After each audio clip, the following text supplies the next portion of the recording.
Hey, what's happening? Graham here from FMS, and in this video I'm going to show you how to easily segment your email list into active and inactive subscribers, which is going to help with deliverability, and it's also going to help you keep your email costs down as you start to bulk send messages and emails across the board. So we're going to go straight into automations, and it's a really simple process to do.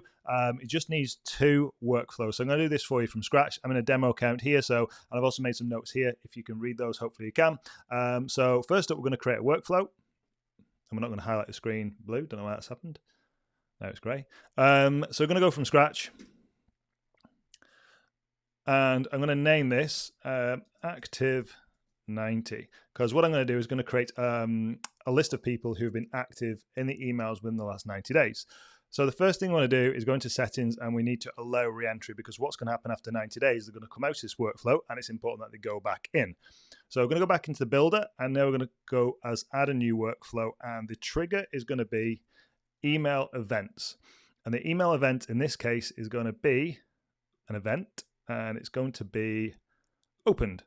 So I'm going to put email event. I'm going to name this opened. And I'm going to save a trigger.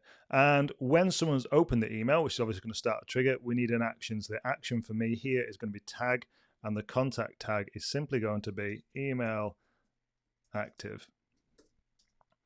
And now I'm going to add that tag, which is going to add the tag to the database. I'm going to save the action. So what happens now is as soon as anyone opens an email, this tag is going to be applied. And just to make things easier if I have to refer back to a later time, I'm just going to put this step here. So email active, and then I'm going to save that, which is going to now appear. So I know that anyone in 90 days, they open the email and this tag gets applied.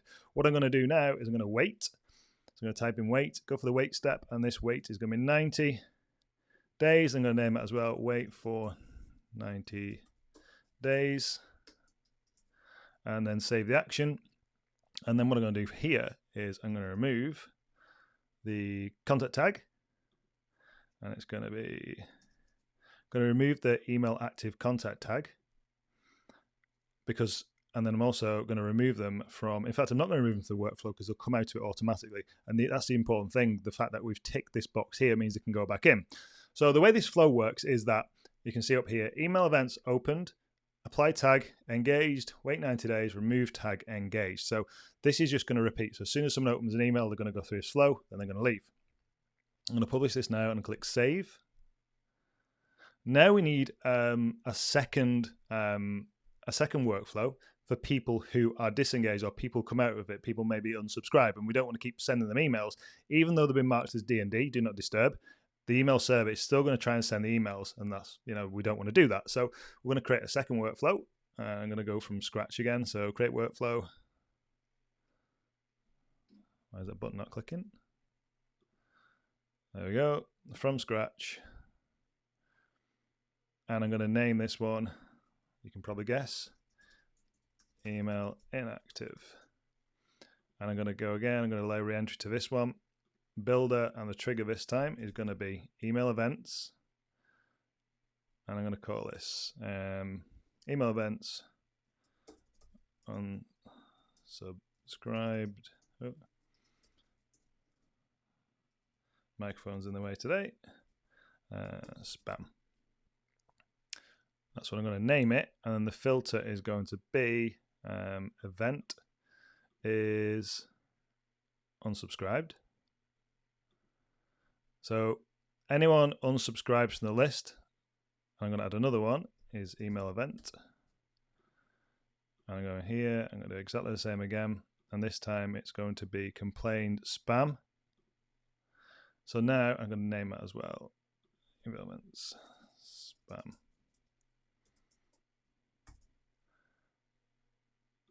I can probably rename that one, yeah. So basically now we've got two triggers. Anyone unsubscribes or marks the email as spam, the first thing we're going to do is remove them from a workflow, and the workflow is going to be active 90, because we want to take them out of that workflow because we don't want that on. And what we're going to do is going to remove contact tag, and the tag is going to be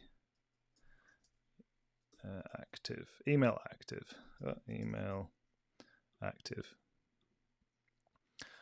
And what I'm going to do, because I'm going to remove that tag, I've actually put engage, but I've decided to call it email active instead. So I'm going to remove the tag email active. So that's what's going to happen when they go through this. Another thing I'm going to do as well is I'm actually going to give them a marker as DND.